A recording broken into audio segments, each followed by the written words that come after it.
everyone. Welcome to the book club. My name's Nikki and I co-host the DIVA Book Club.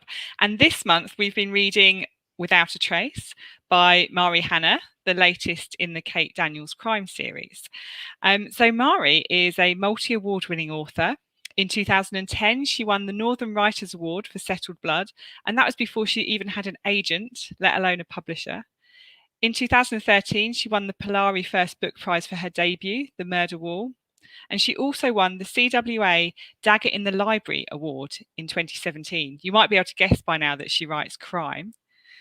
In 2019, she followed Lee Child as programming chair for the Theakston Old Peculier Crime Writing Festival, the biggest of its type in the world. And also in 2019, she was awarded DIVA Wordsmith of the Year.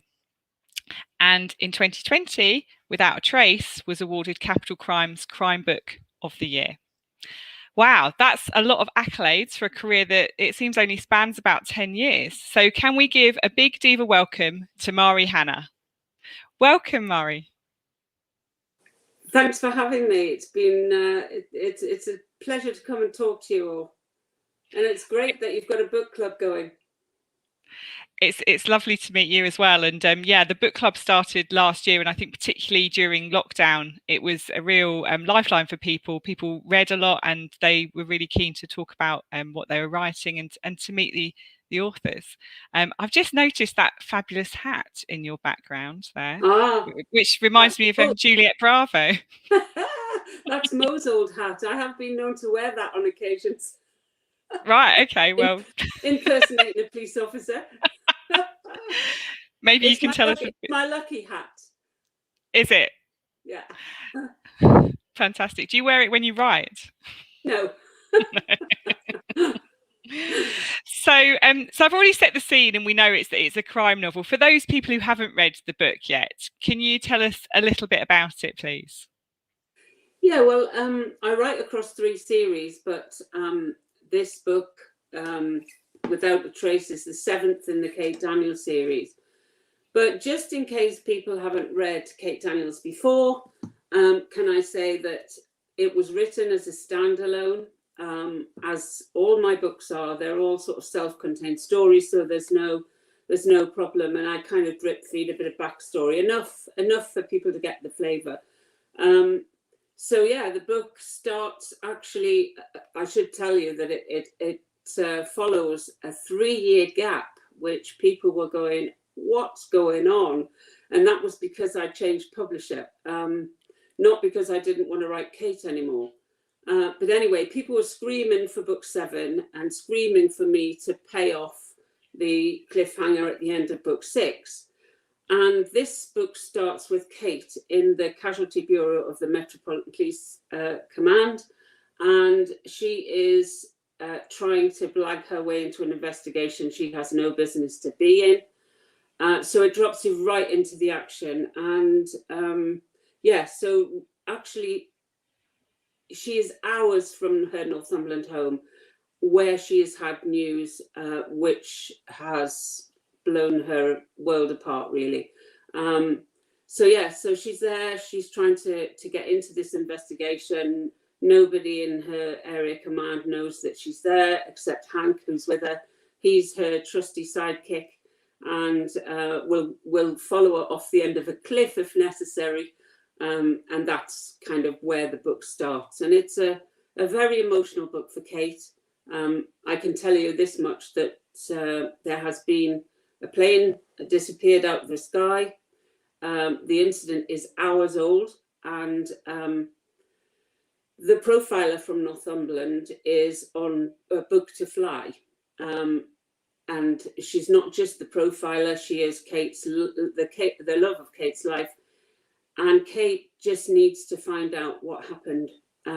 So that's kind of how the book progresses. It is obviously a crime novel, and it goes various places, and she gets into all sorts of trouble in the book, which is what she does in other books too.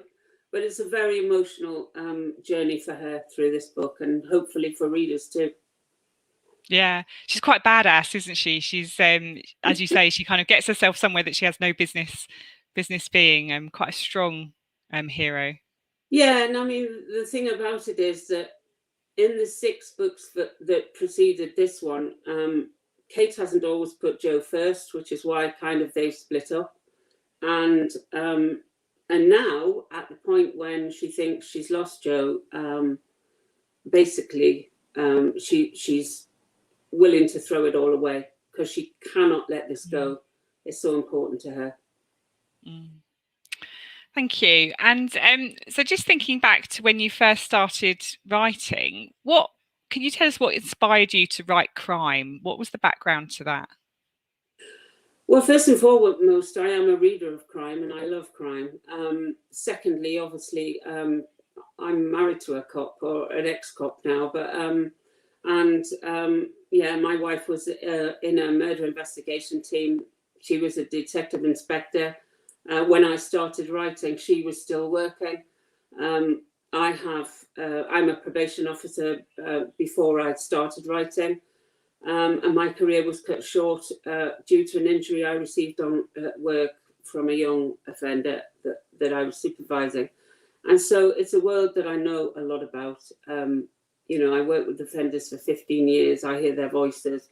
Likewise, the police. I mean, you know, when you're married to a cop, then what happens is you know, your friends happen to be cops, and it's all cop shop talk, if you like. But so yeah, I knew their voices too, and I didn't have to go very far to research it, to be honest, because you know, I had Mo there just looking over my shoulder. If I had a problem with anything, I would ask her to read it, and she'd tell me if it was okay or if it needed adjustment, and then I'd stamp my feet and write it again. But yeah, that's kind of why I chose crime, definitely. Okay. And I really like the way you described that about you've got their voices. Would you go so far as to say that some of your characters are based on people that you've come across in your life? I've never based an investigation on anyone I've supervised. I mean, when I was in the probation service, I've worked in all sorts of settings. So I was in prison for in a prison, I should say, for 3 years. And, you know, I worked as a Crown Court liaison officer. So I kind of knew all the different areas that involve, you know, the criminal justice system and so on. I have certainly taken experiences that I had when I was in the probation service into the books, without doubt. So I don't really write about real crimes, but I definitely reference them in the books. Okay. And I guess just that kind of knowing the environments that you're talking about as well, as you said about being, you know, you've worked in prisons, you obviously know about police stations, etc. Yeah, it's funny because when I was trying to get published, I came up against this agent who said, "Oh, I love your work. I'm going to take your book back to the country." She was from London, very posh. And she said, I really like it and I'd like exclusive use of the material. And then after a little while of me getting notes and I'm revising the book for her, she said to me, "Have you ever been in a police station?" Well, that made me laugh so much. I just thought she and her and I were never destined to be, you know, agent and client. Definitely not. Because I think I'd had, you know, I probably had been in a police station more times than she could ever imagine, both in my own work and along with Mo and, you know, and what have you. And yeah, and sorry to hear that, you know, your career was cut short by that incident, but grateful that you've turned to writing and given us all of this this literature, which is well, great. You know, I've got 2 kids, and when that happened, they were at university, and I just thought, what on earth am I going to do with my life from now on? I was certainly not prepared to sit around and be a victim, that's for sure.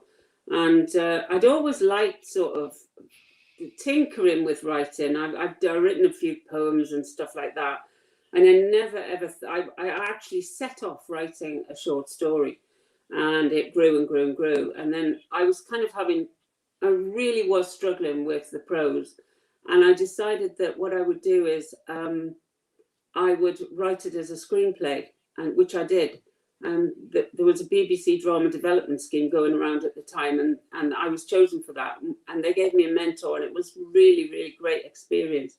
So I think if there's any writers in the audience, certainly don't give up on anything that you're struggling with, because sometimes you just don't know what kind of writer you're going to be until it happens. And it just so happened that I had a foot in both camps. I was screenwriting, I was prose writing, and the prose took off eventually. After a lot of rejections. I honestly, I just thought I would never get there, but I just kept knocking on the door, and one day it opened, which was great. And all of the awards that you mentioned before have all come for Kate.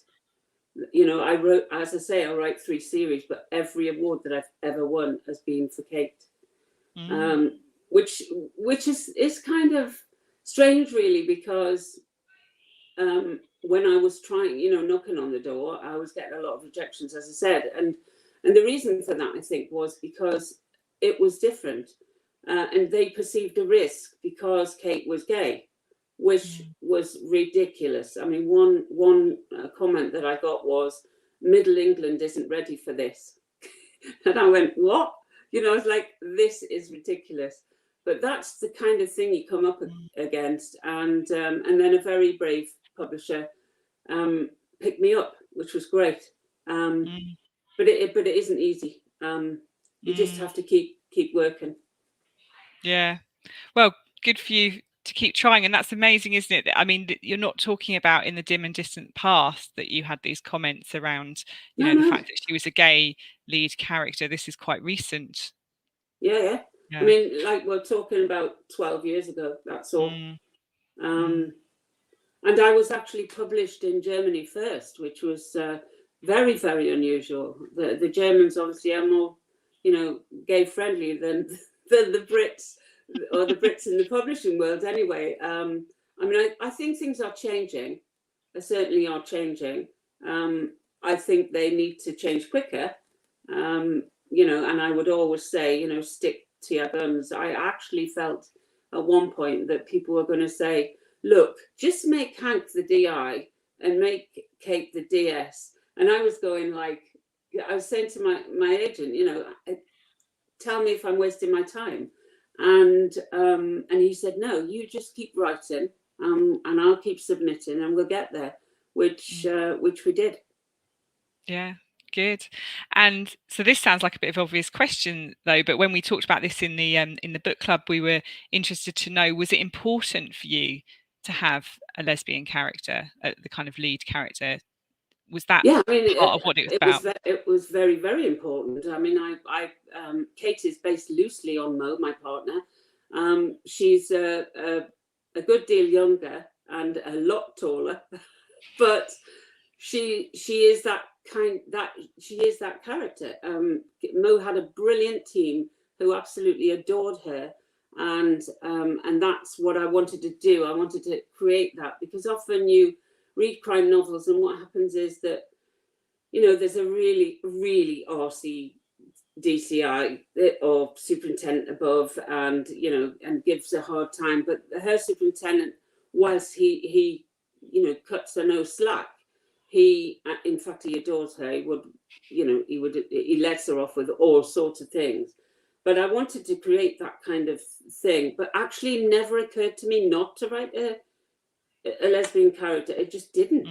And it wasn't until I was having trouble getting through that thick door that I realized, you know, that I could have been, because people were saying the writing's great, but they were still shying away from it. And my agent once said to me, you know, if you give them something different, they don't know what to do with it.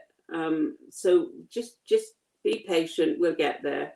But you know, it never occurred to me to write anyone other than someone like myself. And also, I mean, I think, can I say pissed off? I was pissed off. Yeah, of course. You know, there just wasn't enough gay characters on TV. If they were the butt of the office, or they were this or that.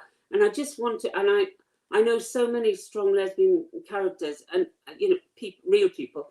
And I just thought, you know, it was time to put a lesbian woman front and center.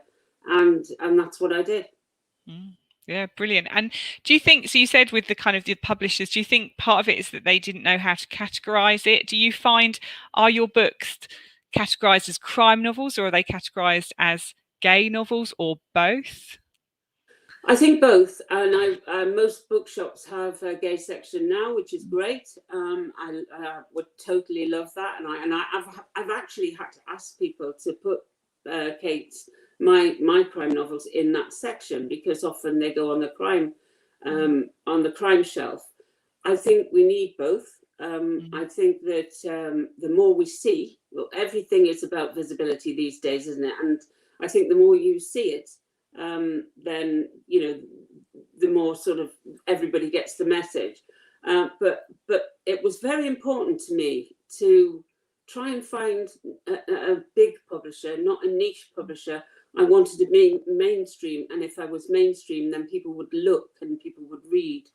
And she's been taken to people's hearts. I mean, she has. And as I say, I've got a lot to thank Kate for. She came out of my head, but I honestly feel like she's real. She's a real person. And the relationships as well seem very real. So you described kind of, that it was based loosely on your partner Mo's experience of having a team that adored her, and that's really clear for Kate's team, and particularly that relationship with Hank. Can you tell us a little bit more about that, please? Yeah, Hank is just lovely. He's like a big, in my head anyway, and every reader will read him differently. But in my head, he's a big cuddly bear who is like her big brother. He's like a brother to her. He's like her, he's the person who'll tell her straight when she's wrong. He's the one who will follow her, as I said, to the ends of the earth. He is very loyal. She loves him to bits. And yeah, they've been through hell together, the two of them, over the books. But yeah, he doesn't want to go any further. He's not ambitious like her. He just isn't. They've been together for a long, long time, and yeah, it's a good relationship. It works because you need someone else to bounce, your character off. And I could have had another woman. I just thought it would be great to have a male-female duo, and to have Kate as the boss. And she's a great boss. Yeah, definitely. And you mentioned about when the book opens, she's a long way from home. She's in London, but some of the action happens in Northumberland as well. Yeah. How important is location for you when you're writing? Well, it's very important. I mean, Northumberland is massive. So, and the party city of Newcastle is like 20 minutes away from where I live. But I can take her to the coast. I can take her to the wilds of Wanney, where very few people live. It gives every book a different feel. And I do go out on location visits day and night, and it's important to go at night because obviously when you're writing crime, you need to know what your any witnesses are going to see, and they won't see it the same in the light as they do dark. And so it's very, very important. I mean, it's a great place to live. I'm very blessed to live here.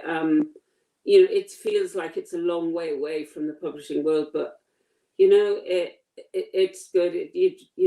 In normal times, you jump on the train, you're there in 3 hours, so it's not a problem. But yeah, Northumberland is a great place for a writer. There's quite a few of us now around, crime writers around who come from this area. I think there's something in the water.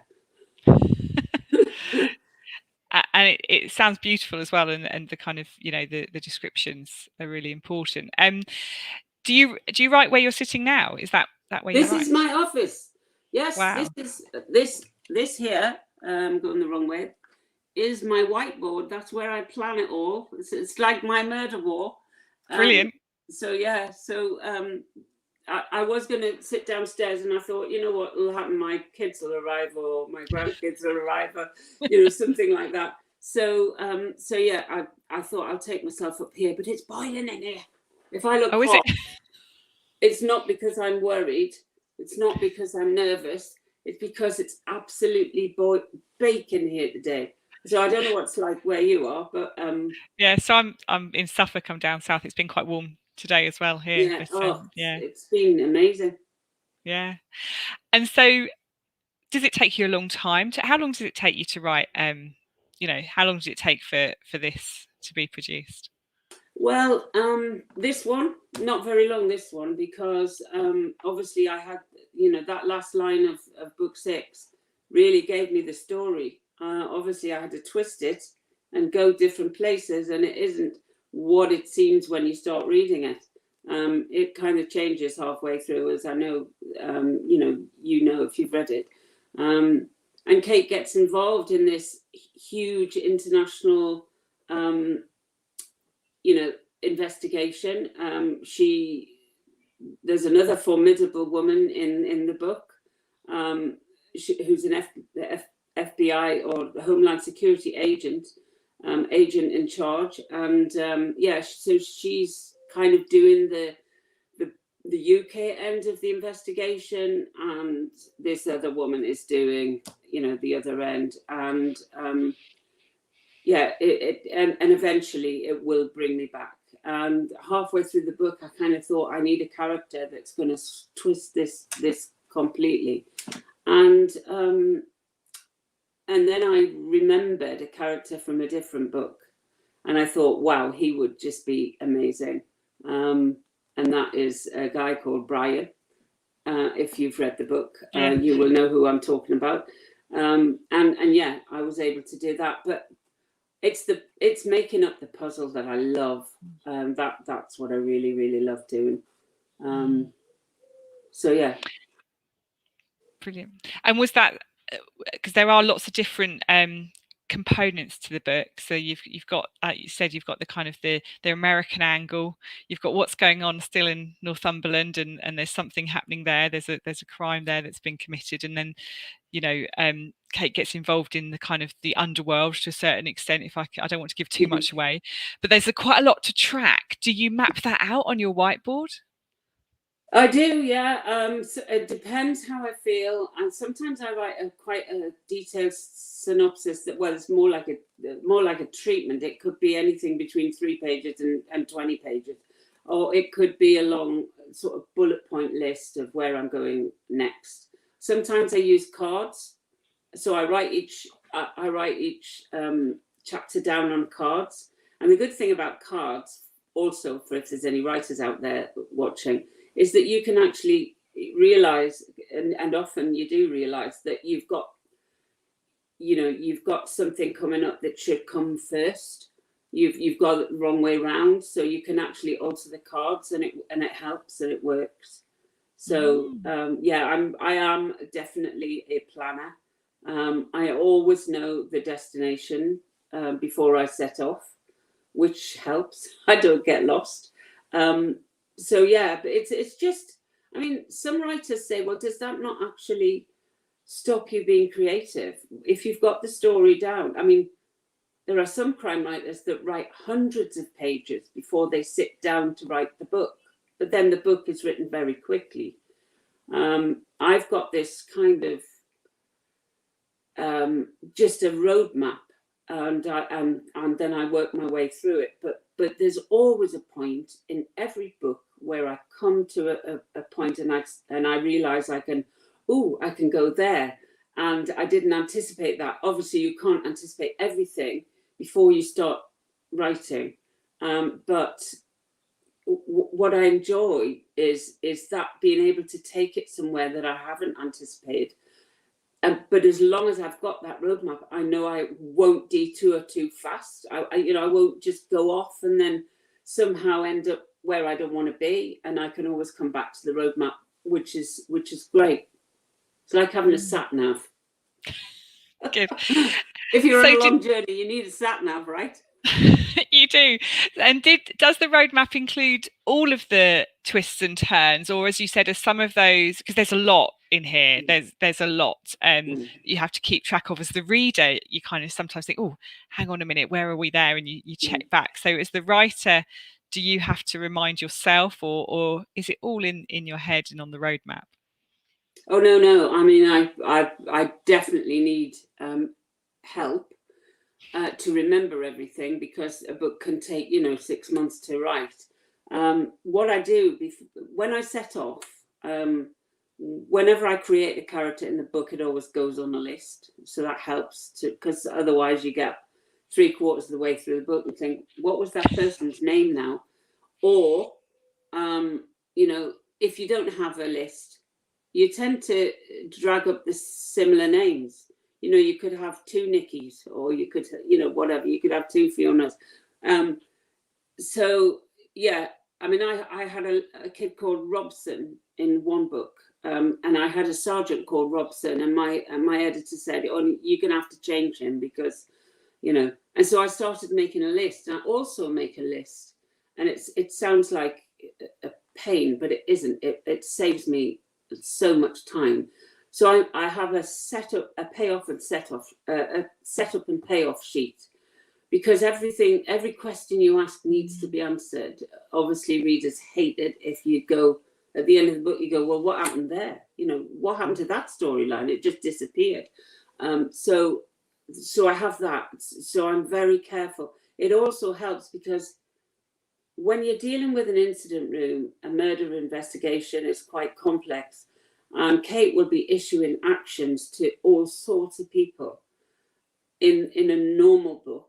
And so, and when she gets back to Northumberland in this book, that's what she's doing. She's giving, she might give Carmichael this to do, Maxwell that to do. And so I need to know which officer she's given that instruction to, so that I can actually, when I come back with the answer, I'm not actually talking about the wrong detective, if that makes sense. So I'm very, that sounds like I'm a real control freak. I'm not. It just makes it so much easier if when she says, okay, go and check this out, that I write it down and I know who she said it to, so that, when I come back, it's all, it's there for me. I can just check on it. And then for the reader, it rings true. It's, and you feel that those questions have been answered. Yeah, I like the idea of cards as well. Yeah, I think it's important to be, I want my books to be authentic. I would get smacked if I got it wrong. I try not to put as much, I don't mean that literally. If Mo's watching this, she'd kill me for saying that. But no, when I first started writing, my agent said to me, you know what, Mari, the trouble with you is you know too much and you don't need to put it all on the page. Drop some of the procedure. It'll bog you down. Try and be a bit freer. The reader will pick up the fact that you've been there, you know what you're talking about, you know what you're doing. So that was great advice, because, well, it was just great advice. And I've read other books where there is too much procedure and I think, oh, get on with the story. This is an important point, and it does slow down. And sometimes it slows down at the very point when you really want to ramp up the tension and the pace. So it's a real balance, isn't it, with dropping in enough detail to make it authentic, but like you said, not getting bogged down in that, because people want the story, they want the characters. For sure, definitely. And just thinking about the elements that are in the book, so that obviously the plane and the disappearance of the plane is a big, that's how it opens, that's what's happened. And there's reference to real life events as well. Was that so? Were you inspired by one of those real life events to write this book, to have that as the setting for the book? No, do you know, honestly, Nikki, it was really, I was finishing Gallows Drop, which was the previous book, and Kate is standing in a hospital corridor at the end of that book, and her father's just had a major heart surgery. He's on life support, and Hank is with her. He goes to get her, I can't remember now whether he goes to get her a drink from the machine or what have you. And he gets this message, and when he was walking back towards her, I thought, what is that? What is that bloody message?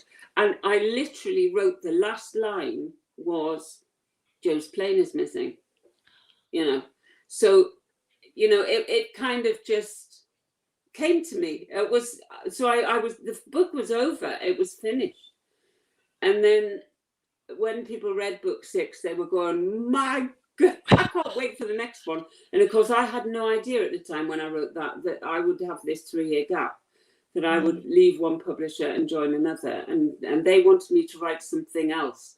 So I wrote 3 more books before I would go back and say, look, it's time now. Kate needs to, you know, reappear, and we need to put this cliffhanger to bed. And they were great about it. So yeah, it was literally, I saw him in my head. I could see Hank walking towards her, and I thought, he's going to give us some, you know, when she's really down, let's knock her really down. So I gave her this, and then people were going, oh my God, you know, what's happening? So yeah, it was just that. It was just a line. And that line gave me the whole of the rest of the book. Amazing. And sometimes, you know, sometimes when I'm looking for ideas, it'll be a throwaway remark. Mo and I'll be having coffee, and she'll say, yeah, I remember when. And then suddenly I've got a book, because I'll go, stop, you know, and I'll run upstairs and write something. And then that might be a future book. And sometimes books that I'm writing have been in my head for a long time. And all writers will probably tell you that. It's, you know, you have the germ, you know, the germ of an idea, but you really don't know how you're going to write that book. And then suddenly something else happens, and you've got 2 things then, and you've got 2 storylines that you know would fit with each other. It's a bit like finding 2 pieces of a puzzle, and they completely fit. But it's fun. It's really hard work, but it's fun. I really enjoy doing it. And I wish I'd done it, honestly. I really wish I'd done it, like, I don't know, when I was, you know, much, much younger. And then I'd be on book 35, like Val is, Val McDermott at the minute. She's on book 35, and I haven't read her 1976, I think it's called. But I will be getting that one soon. I'm dying to see what she's done with it. It does sound like fun. You make it sound good fun. It is fun. I mean, I stamp my feet and I walk away, and I, you know, and I paint myself into corners a lot, but it's just sticking with it and getting yourself out of them again. Great. So we've got a question coming through. So people can add questions, people are following this on StreamYard. So please do ask questions. So something from Julie. Julie's asking, who is Mari's favourite writer? My very, very favourite writer is Michael Connelly. I've been reading his book since his debut came out in 1970 something. And I don't think anyone can do it better than him. He's an ex-journalist, for those of you who don't know, you know, and he's American. He's a really, really great. And the thing is that I've been his fangirl for years and years and years. And I actually interviewed him on Zoom a couple of months ago, and it was like, oh God, when they asked me, I was going, yes, of course I will. I've met him since, but he's a great guy and writes brilliantly. So yeah, he's definitely my favourite of all the crime writers. I mean, I don't only read crime, but I do love crime, because it tells you more than just a crime story, I think. I mean, you know, I mentioned Val before.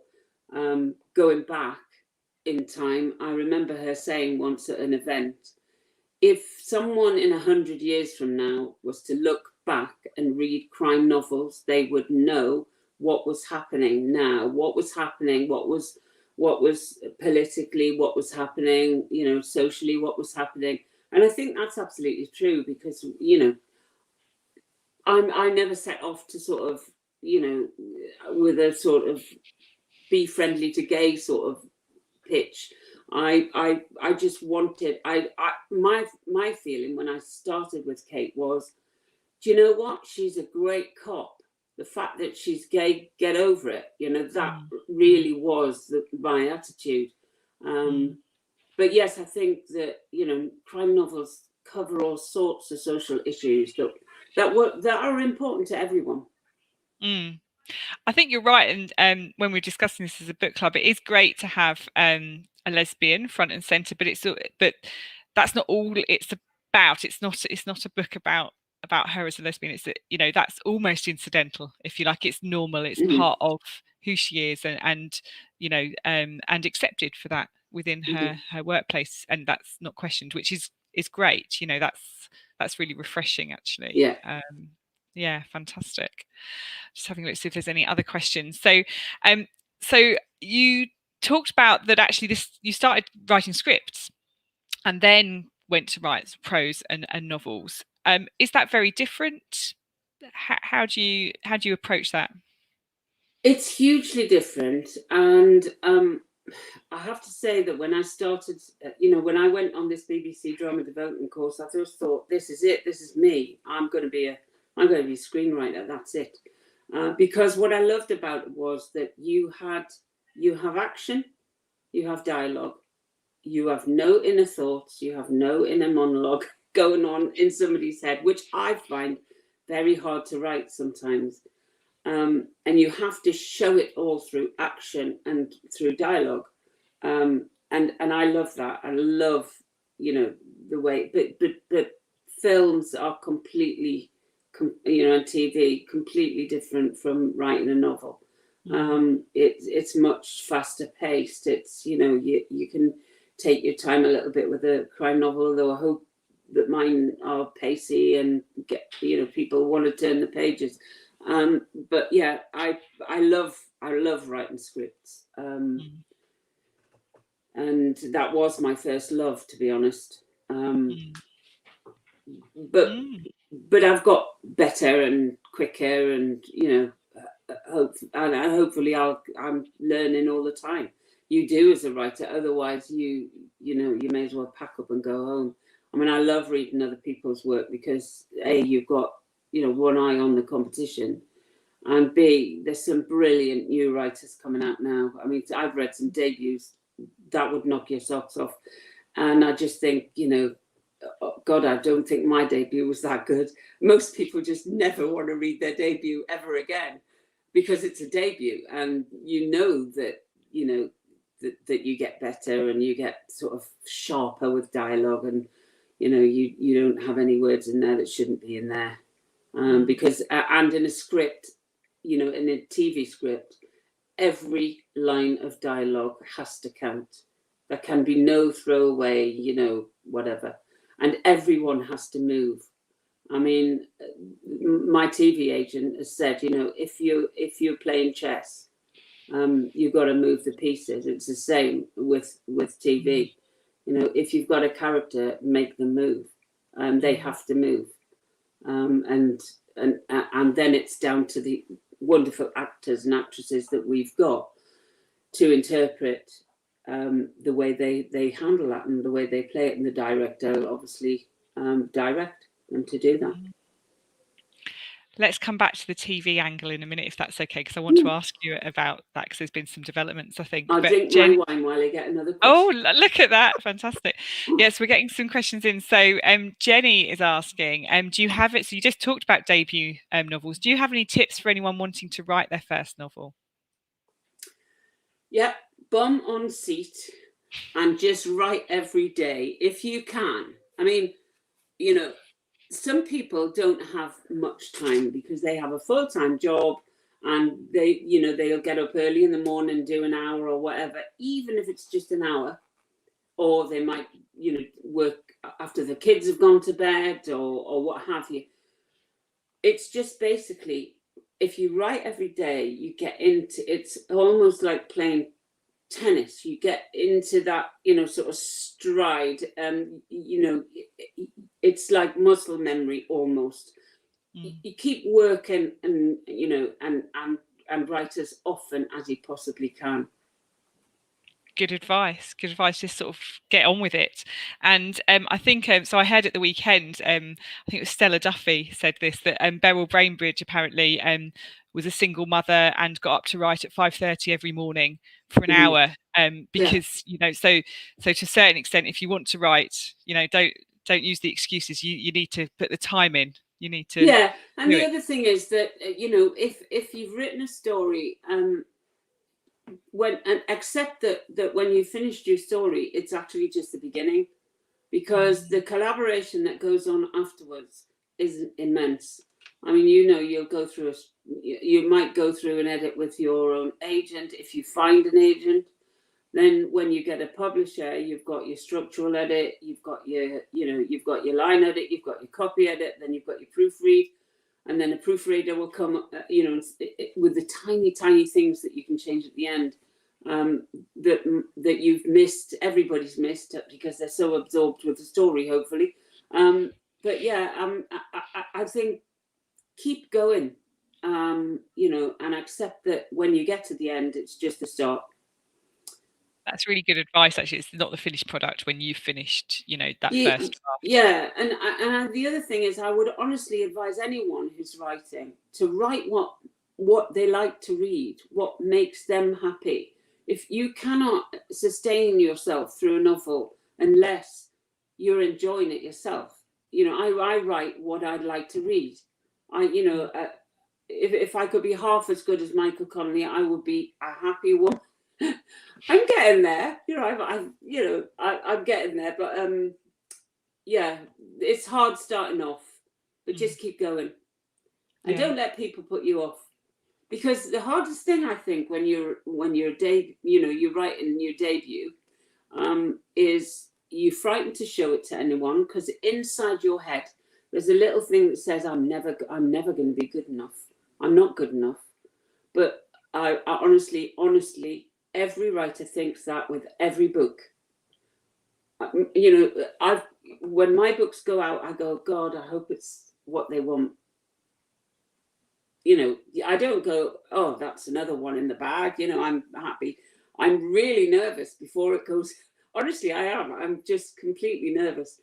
So it doesn't leave you. Wow, that's fascinating. You still, after all the success, that you still feel those sort of butterflies about kind of publishing a new. Yeah, but it keeps you on your toes, Nikki. If I'm not being funny, but I'm not an arrogant person anyway. But I couldn't just strut around thinking that I was, I was made, because you're only as good as your last book, and that's absolutely right with publishing. If your last book doesn't sell, you're out the door. Sling your hook. Definitely keeps you on your toes. So Sarah Framer's asked a question, as a Scotswoman here, and early on in the book you mentioned Crail. I hope I pronounced that properly. My parents live about 10 minutes away. Crail is beautiful. Is Crail a special place for you? It is quite a special place. I've only actually been once, but Mo and I went up there together. We stayed up, not in Crail, but quite close, and we went into this, and you, sorry, who was it that asked the question? That was Sarah. Sarah, you'll know the place that first of all, I went into the bookshop, which is the first place I ever go. But also, I went into that little cafe that's like hanging on to the end of the cliff. I don't know whether Sarah's going to come back and tell me whether she knows that place. I think it had chickens out the back, or in a little chicken coop out the back. And it was a fantastic, I loved it. I absolutely adored it. And we will go back as soon as we can. Lovely. That sounds good. We'll see if Sarah comes back to see if she knows that cafe. That would be good to know. Sarah's part of the book club, actually. Oh, good. So you mentioned about TV. And so I've read that the Kate Daniels series is being made into a TV series. Can you tell us anything else about that? Well, it's all going in the right direction. I've been saying this for years. We have producers. We have a screenwriter. I'm not going to write the script myself. I'm too close to the material. I probably want to just write what I've written in the book, and that isn't going to work. So, yeah. But unfortunately, COVID came along and everything stopped, and TV and film industry were in a bit of a tailspin. So nothing has happened recently, but we're getting there, and hopefully Kate will come on. But I can't tell you about cast or anything like that at the minute, which is the one question that everybody asks me. But yeah, I mean, it's all to play for, and I think when my agent rang me and said Stephen Fry's production company want to talk to you, I thought actually it was a wind up. I thought one of my sons had just got somebody from work to ring me mum up and have a joke. And I went, yeah, right, Paul, sort of thing. Paul put you up to this. And he said, no, honestly, it's true. And I went and I met with them. And actually, there were 3 production companies were interested. But Stephen's partner, Gina Carter, had such vision for the series, very similar to my own. And, I chose her because I just thought, if anyone can do it, she can do it. So, yeah, keep your fingers crossed. Oh, will do. Of course, I was going to ask about cast. I did wonder when you were first writing the Kate Daniels series whether you had anybody in mind. It seems like you think in quite a scenic way, quite a visual way about your novels anyway. So did you ever have an actor in mind? I didn't. My first publisher did. My agent did. But this is going to sound really bizarre, bearing in mind I've lived with Kate for a good part of 15 years or so now. I feel Kate. I don't see her really. If you notice, I don't give great long descriptions of her because every reader will think of her differently. Actually, I can't reach the top shelf in here, but I've got an old copy of one of the books where there was a woman's face on the front, and she was quite arsey, this woman, and readers went, "Who? That's not Kate Daniels." And I didn't like the cover actually, but I was too early in my career to sort of feel like I could challenge it. But after a couple of people said this to me, and I thought, you know what? I'm going to tell the publisher. I'm going to feed that back to the publisher and see what they say. And apparently this is something that readers don't like, a big face on the front of. I wish I could get up there. I can't. I'd have to find a ladder to get up there. But it was awful. It was just an awful cover. And my publisher listened, and they took the faces off, and they re-jacketed the whole lot, started again, and gave it a setting, a kind of like Northumberland setting on the covers, and they're about to do it again, I think. So the covers will change again, which is lovely.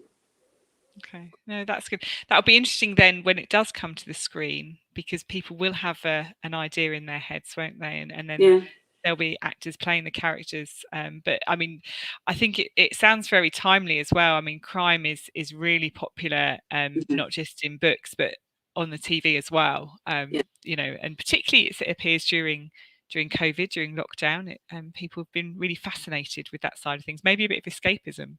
Well, do you know, Without a Trace was going to be my big breakout book. I mean, I've sold well in all of the books. I've won awards with all of the books. But I haven't actually hit that sweet spot that you need to hit where you're like going into the Sunday Times bestsellers or what have you. And Without a Trace, my new publisher was going to push everything behind that book. And they did, unfortunately. COVID came along. There was no normal launch that we would have. We did one online, but it isn't the same as sitting there with a live audience, with people that come to every launch. I mean, around here, people come from all over the place to come to the launches. So it was a bit disappointing. But that said, it sold more than any other book. It did really, really well. And then when it won Capital Crime Novel of the Year, I was delighted because last year was just such a bummer, wasn't it, for everyone?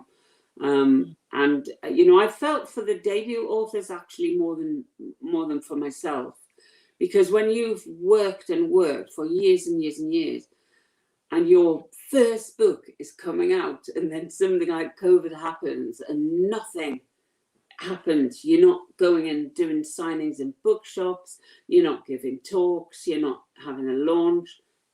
I was heartbroken for them. It was just awful. But yeah, we didn't do too badly about it because people turned to books in their droves. So it wasn't just sort of, you know, like I said before, the film industry like plummeted, the book industry didn't. And that just showed, I think. And I think I would like to think that a lot of people turned back to good books because, you know, I've met a lot of people who've been readers as young people, then got a family, haven't been able to sort of spend the time, had gone away from books and have gone back. But yeah, I mean, I had emails from all over the place, from people who've been in hospital, who said this got me through, you know, all of that. And that is so satisfying as a writer to feel that, you know, to hear that from people. That must be really, really good. Especially if it's people who are poorly. Yeah. You know, I think that's the thing. Do you get much feedback from people who work in the police? I get great feedback, actually. The first book, I noticed this guy walk through the door, and it was at a launch, and he was like looking at me like really strangely and like rubbing his, like scratching his head sort of thing. And I thought, what's going on here? You know, do I know him? Is he an ex-client? Is he this? Is he that? And he came, and then he looked across and he saw Mo, and he like put his hands up like this, like, oh, that makes sense. And he said that the books were so authentic. He was absolutely sure that I was a cop, which was the best thing anybody's ever said to me, probably, you know, since, before or since. And yeah, he'd come looking for me, because he was retired cop. He'd come looking for me thinking that I was. And then he saw Mo and realised that I was writing literally, you know, her life story almost, which was lovely. And he's been all over. Every time I have a big event, he's there. He came to Iceland to watch me in Iceland. I was like, what are you doing here? And she's like, so it's really lovely, you know, to have that kind of a following. That's a brilliant compliment as well. That's fantastic. Yeah. So we've got to wrap up soon, but I suppose then the last question I wanted to ask is sort of what's next, or what are you working on now? I am actually working on book 9, Kate Daniels, but book 8, look, is coming soon. And this one, this is actually a proof. But the hardback, audiobook, ebook are out on the 30th of September. This actually, as a paperback, doesn't come out until January. But already I started book 9, 7, 8, 9. Yeah. So I'm looking forward to getting back in touch with Kate, because she had a bit of a hard ride on the last book. Okay, that's kind of leaving us wanting more, I think. Looking forward to that. Well, I think all I can tell you about her last request is that I have created in there a woman who I think is the strongest woman that I've ever created. And you'll have to read it to find out. Fantastic. Wow. And do you know how many will there be? How many Kate Daniels books? Do you know how it all ends? Well, you know, I mean, the reason why I keep writing, because obviously Sprout Pictures wants more and more and more. Because if the television thing really takes off and there's more and more series, because every book will be a series, and you know, the more that they've got to you know, as material, the better it is. But as long as readers want it, as long as readers want to read about Kate, I'll be writing Kate. I can't imagine not writing Kate. It'll be like, well, it's just out of the question. Fantastic. Well, they do want more. So thank you so much, Mari. This has been fantastic. We enjoyed reading the book and talking about it in the book club, and it's been great to interview you this evening. So thank you very much, and I'm sure the whole of the DIVA community would like to say thank you to you. Well, thank you for inviting me, and for everyone who's watching. It's really lovely to know. I mean, I was at the DIVA Book Festival when they had it, and really had fun. I hope they do it again. But thanks very much for inviting me to come along and talk to you. Been lovely. Thank you, Mari. Thank you so much. Right, watch the credits, everybody, and you'll see a trail for our book for next time. Thank you. I will watch as well.